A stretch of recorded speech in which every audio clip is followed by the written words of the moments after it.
Hello students, SV online classes में आपका स्वागत है। आज हम पढ़ेंगे कक्षा 8 के हिंदी विषय का प्रथम लेसन, जो कि एक कविता है ध्वनि, जिसके कवि हैं सूर्यकांत त्रिपाठी निराला। निराला इनका उपनाम है। इनका जन्म 11 फरवरी 1896 को पश्चिमी बंगाल में हुआ, बसंत पंचमी के दिन। बसंत पंचमी जो कि एक बहुत ही प्रसिद्ध त्यौहार है। इनकी मृत्यु हुई 15 अक्टूबर 1961 में इलाहाबाद, उत्तर प्रदेश के अंदर। इनके काव्य संग्रह में प्रमुख काव्य हैं जूही की कली,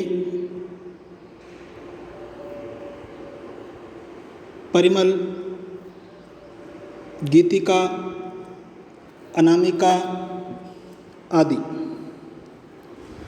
इन्होंने गद्य और पद्य दोनों प्रकार की रचनाओं को रचा है। तो इनकी प्रसिद्ध कविता है ध्वनि। इसको पढ़ेंगे, जिसमें कवि सर्वश्रेष्ठ ऋतु वसंत के माध्यम से मानव को आगे बढ़ने के लिए प्रेरित करता है। वसंत ऋतु को माध्यम बनाकर इसने मनुष्य को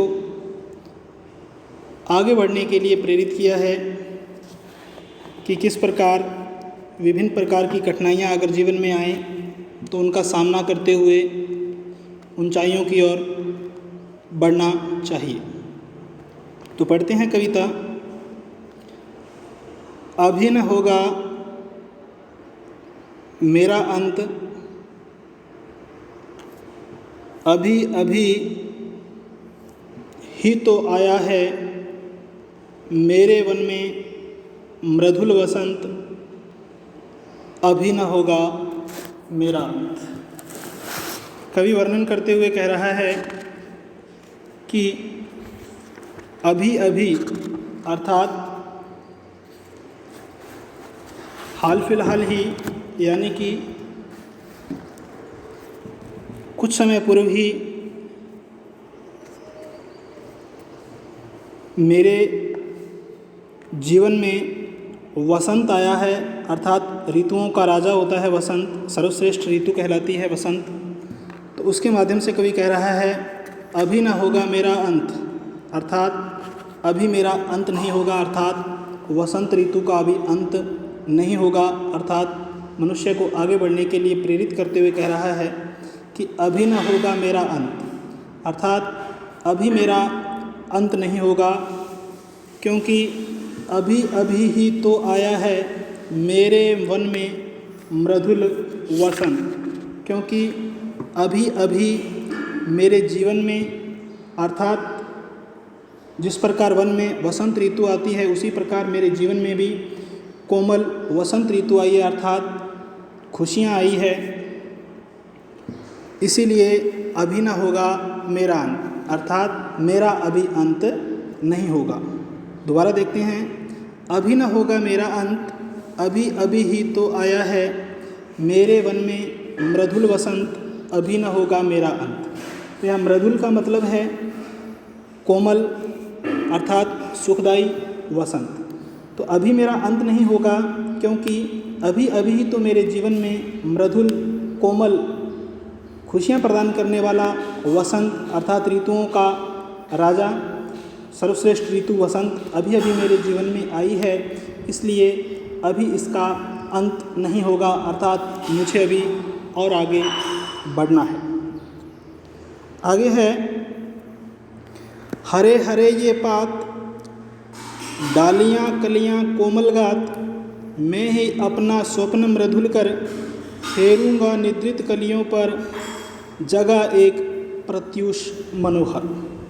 हरे हरे ये पात, वसंत ऋतु की विशेषता है कि इसमें पेड़ पौधों पर नए पत्ते आते हैं, नई कलियां खिलती हैं।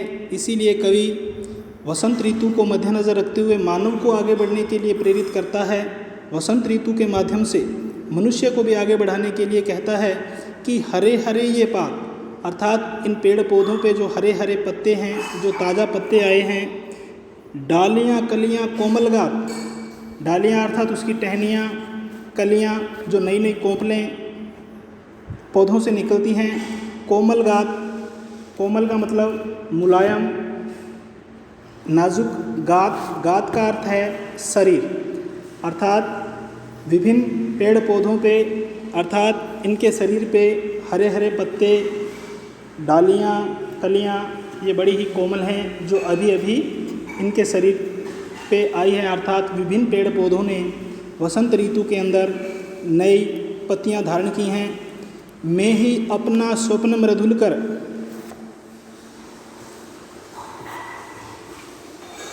मैं अपने इस स्वप्ने को मधुर कर, मृदुल कर अर्थात कोमल कर, कर का मतलब है हाथ। मैं ही अपना स्वप्न मृदुल कर, फेरूंगा निद्रित कलियों पर, जगह एक प्रत्यूष मनोहर। मैं अपने कोमल सपने के माध्यम से कर, अर्थात अपने हाथ फेरूंगा निद्रित कलियों पर, अर्थात जो नई नई कोंपलें पेड़ पौधों से निकलती है, अर्थात जो निद्रित अवस्था में है, थोड़ी सोई हुई अवस्था में है, स्वप्न के माध्यम से मैं अपने हाथ इन निद्रित कलियों पे फेरूंगा, जगह एक प्रत्यूष मनोहर, और जगाऊंगा एक प्रत्यूष। प्रत्यूष का मतलब है प्रातःकाल, मनोहर का मतलब है मन है प्लस हर, मन को हरने वाली अर्थात मन को सुंदर लगने वाली एक नई नवेली सुबह को जगाऊंगा, अर्थात प्रातःकाल को जगाऊंगा। पुष्प पुष्प से तंद्राल लालसा खींच लूँगा मैं, अपने जीवन नव जीवन का अमृत से हर्ष सींच दूंगा मैं। अब कवि वसंत ऋतु के माध्यम से कह रहा है कि पुष्प पुष्प से तंद्रालस, तंद्रालस का अर्थ है मानव की ऐसी अवस्था जो ना तो सोया हुआ हो और ना जागा हुआ हो, यानी कि तंद्रालस, ऊँघने की अवस्था। पुष्प पुष्प से तंद्रालस अर्थात विभिन्न प्रकार का जो पुष्पों में तंद्रालस है, आलस है, जो ऊँघने की अवस्था है, मैं उस लालसा को, इच्छा को खींच लूँगा, अर्थात उसको नष्ट कर दूँगा, और अपने नवजीवन का अमृत और अपने नवजीवन का, नए जीवन का जो अमृत है वो सहर्ष, सहर्ष का मतलब है बड़ी ही खुशी के साथ सींच दूँगा, अर्थात उसको अर्पित कर दूँगा। अर्थात मनुष्य वसंत ऋतु से कुछ न कुछ अवश्य प्राप्त करेगा। अर्थात द्वार दिखा दूंगा फिर उनको, है मेरे वे जहाँ अनंत, अभी न होगा मेरा अंत। द्वार दिखा दूंगा फिर उनको, अर्थात उनको आगे बढ़ने के लिए प्रेरित करूंगा और उनको द्वार, दर दिखा दूंगा, नया दरवाज़ा दिखा दूंगा। है मेरे वे जहाँ अनंत, यहाँ अनंत का मतलब है जिसका कोई अंत न हो, जिसका कोई और छोर न हो।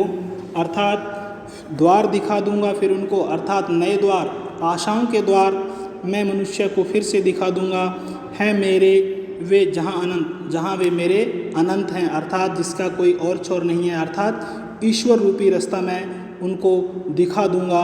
अभी न होगा मेरा अंत, मेरा अंत अभी नहीं होगा, क्योंकि अभी अभी मैं आया हूँ। अर्थात वसंत ऋतु के माध्यम से कवि यहाँ कहने का प्रयास कर रहा है कि मनुष्य को सदैव आगे बढ़ने की प्रवृत्ति होनी चाहिए ताकि वह जीवन में ऊंचाइयों को छू सके।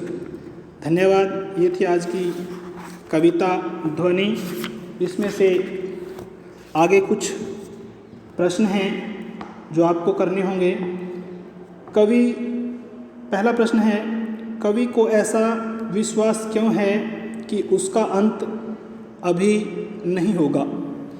दूसरा प्रश्न है, फूलों को अनंत तक विकसित करने के लिए कवि कौन कौन सा प्रयास करता है। इन दोनों प्रश्नों के उत्तर आपको अपनी अभ्यास पुस्तिका में नोट करने हैं। धन्यवाद।